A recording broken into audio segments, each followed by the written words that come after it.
Hello and welcome to part 3 of my series on tips for traveling in France. This one is Operation Overlord.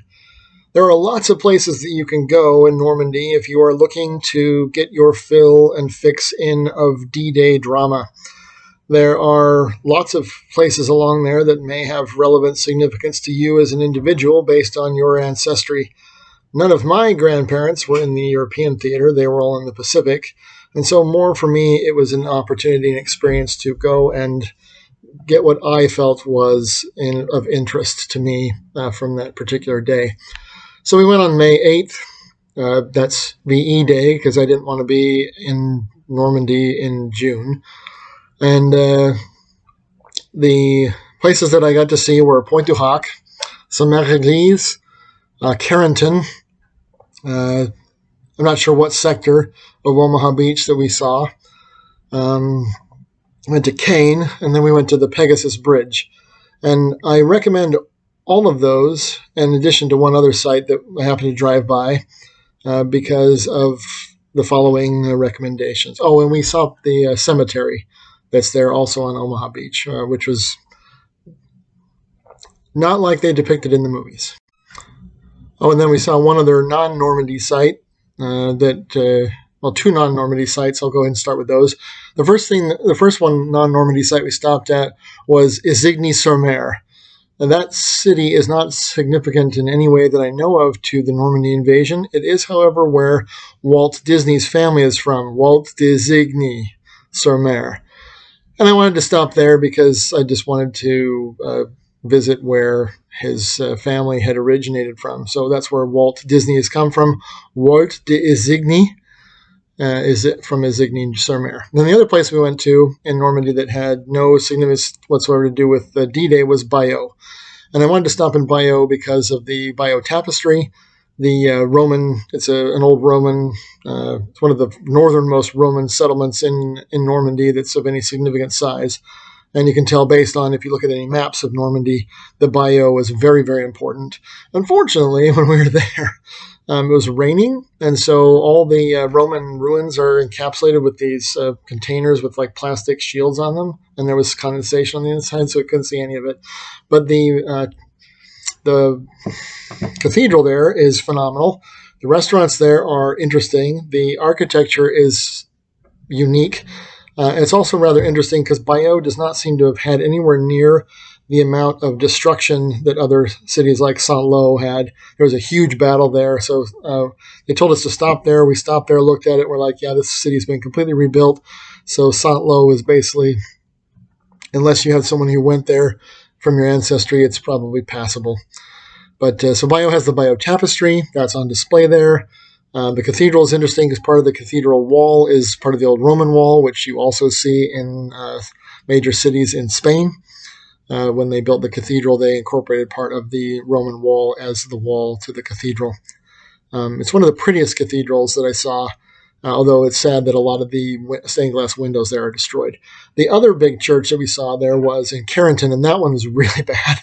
You can tell there was a huge battle there between the paratroopers and the German defenders because there are still bullet holes all over in the facade of the church. Now, Carentan, because of its historical significance, is well marked with historical markers. They're not obvious if you drive in from the E3 highway, but they are all over the town. So it was interesting to walk there and see. It looks like Band of Brothers actually was filmed there, or they did a really good mock-up of the city because there were places in the town that looked exactly like they did in the video series that was done on the parachute infantry. But there were lots of placards around town that talked about historical relevance. They're in pretty good condition, and they are in English. And so if you are looking for something parachute infantry related that isn't too far off the beaten path, Carentan is pretty close to the rest of it, as opposed to Saint-Mère-Église. Now, Saint-Mère-Église is kind of macabre. They still have a dummy on the roof of the church in representation of the paratrooper who landed on the church and pretended to be dead. It's a significant place. They do a lot of things there, not, of course, in May, but it's kind of weird. There's a weird feel to it. Pointe-du-Hoc is just a gun emplacement. It was fascinating to see all the battleship craters, the size of the guns, and how little damage that they did. Now, the interesting thing about Pointe du Hoc was, number one, that it wasn't actually complete. So we attacked a gun emplacement that actually wasn't functional. That's the one the Rangers scaled the cliff on. And then the Rangers, if you drive into the town where Pointe du Hoc is, there are all these things hanging from the light posts depicting Americans who were killed in action, because the Rangers who took Pointe du Hoc also had to defend it for over a week. And by the time they were relieved, they had lost like 70% of their number dead. So it's actually really kind of sad, especially since it wasn't that strategically relevant actually as they had anticipated it would be. But looking down over the cliff, it's like, oh, hell no. The site has been modified. I don't know when, but there is evidence there that it is not the original paths. Some of the original paths are blocked off. I'm guessing that's because of danger and liability issues. So you're not allowed to go in many of the bunkers or out to some of the places you used to go to. I know, having been there now, that when my mom's dad went there, he was able to see parts of Pointe du Hoc that I was not able to see. The other interesting thing about Pointe du Hoc was that's the first place we noticed French school kids.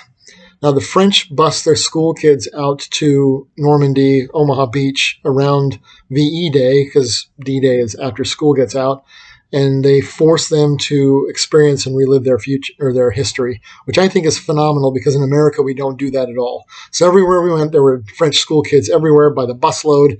Most of the other American tourists were like 70 and 80 years old, and on huge bus tours. And of course, we're in a private car because I know people who live in France.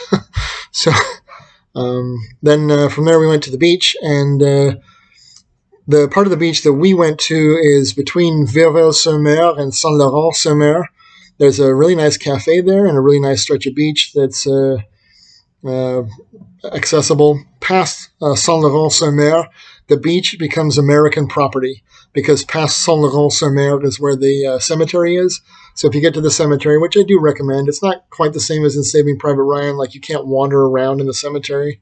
They have it all blocked off. There's a huge memorial there, gigantic map that shows the scope and scale of the invasion, benchmarks, and why we chose Normandy, which I did not understand until having gone there. But all that beachfront right there is, well, nobody owns the beach, but because America owns all the property there to bury our war dead, it's like the greatest private beach in France. There's actually sand there because there's no houses there built right across. So you have the sand where the tide comes in, then there's usually a road along the coast, and then there's houses there. So because this is American property, that beach right there, nobody's there. There's no private property there because America didn't build any houses. Now, if you want to go to the beach, don't go to the cemetery and then try to get to the beach. We couldn't figure out how to get there from the cemetery. You'd have to drive from Verville-sur-Mer along the coast road until it ends. And instead of going up the hill towards Saint-Laurent, then you just could get out, park, and then walk into the beach. And there were people out there, but there's like almost nobody there. And there's sand and there's places to play. It's probably the best part of the Normandy beach, because there's never going to be, well, there's probably not going to be anything there for some time to come. And then we went to, so from there we went to Bayeau. Then we went to Pegasus Bridge, which is a British site. And I recommend that one because of how lucky they were. So there were 5 gliders, I think. 3 of them, 2 of them didn't make it. One of them went into the river. One of them went to the swamp, and everyone died. They landed like 100 feet away from the German gun emplacement. The original bridge is there at the museum. They've taken it out since then because the original bridge no longer fits the requirements of transit across the canal there. And then there's 2 nice cafes on the American or the British occupation side, because that was the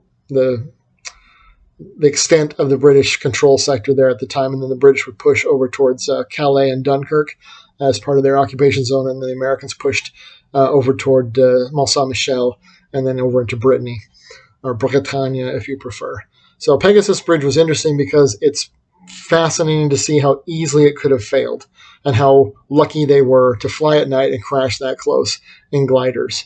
The bridge battle is interesting. This is the one depicted in A Bridge Too Far, where the Scottish Highlanders with the bagpipes show up right in the nick of time. And there's also on the memorial evidence of Free French troops because I recognized the cross of Lorraine. And Lorraine's a long way from Normandy, but I recognized the Lorraine cross on their coat of arms. So there were obviously some Free French who also were involved in that. And then we came back through Caen, Saint-Lô, and then we went back home. So Normandy has a lot of stuff. There's tons of museums. There are gun emplacements still sitting there. There was an 88 Pack, one of the anti-tank artillery guns the Germans used that had been knocked out, just sitting there. Damaged tanks just sitting there with holes in them. A tank recovery vehicle that had been totally destroyed. And they have gathered these up. There are expensive tours you can take. The museums were totally awash with French school kids, but it was interesting to see just how much there is, because basically I think people just gathered up everything there was so they could tell the tale to anyone who wanted to come, because they knew Americans would want to come there.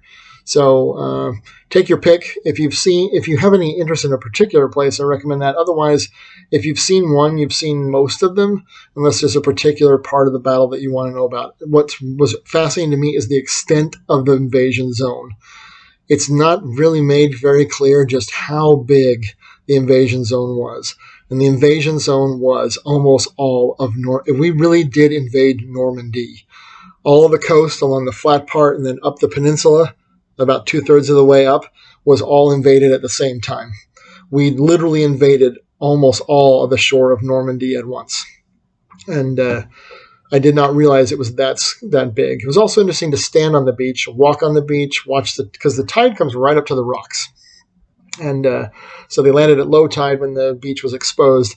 There's no beach, really. There are still some emplacements there. There were some machine gun pillboxes, some other fortifications. Most of them have been turned into private storage or garages, but you can still tell from the design that that's what they originally were. So it was interesting to see, because some of those things are just too difficult to destroy and remove. And it's interesting to see the French people reappropriate them into something useful, which I have to respect. Of course, they are Normans. They are my ancestors. I'm a Dane. And so it was interesting to see how my people. It also was interesting to drive through Normandy, because I remember commenting driving from Saint-Lô to Isigny-sur-mer on our way up to go to Normandy in the first place, to my friend, why did the Normans leave? It's really pretty. It's heavily forested. It looks better than Britain, in my opinion. But I think so I'm not really sure why they left, but Normandy is very beautiful. One other thing about Normandy that was hilarious, I can't remember where we were, but we were talking to somebody at a cafe, and they were complaining about Parisians coming out to Normandy, because a lot of Parisians have a house there that they go visit on the weekends. And they were, of course, headed back in because this was they were headed out there because this was a Saturday, and they were not very happy about Parisians coming out to Normandy. So I guess maybe the Normans left Normandy because they were tired of Parisians coming out to visit them. So just a little bit of commentary on my trip to Normandy, which was very well worth it. It's very far from Paris, so a lot of Americans never get there. I don't think most of your bus tours are worth it. They're very time specific. Driving a car in France might be expensive. I didn't have to rent one. I just had to buy gas. Oh, one other thing about buying gas in France, they don't have manned gas stations. Okay, it's not immediately apparent which one you need, so make sure you ask which gas you need, because the user manuals are in French. And there's nobody there to ask questions. And so you have to pay with a credit card. I had a credit card. It got declined. I don't know what happened. It worked fine the next day. But when I was in Normandy, my credit card was not accepted. Not sure why. Maybe old tribal feud from my Norman ancestors. Anyway, I hope you enjoy your trip to Normandy. It was beautiful. The people there were very welcoming of Americans, as they also were in Britannia. But I'll get to that later. Ciao.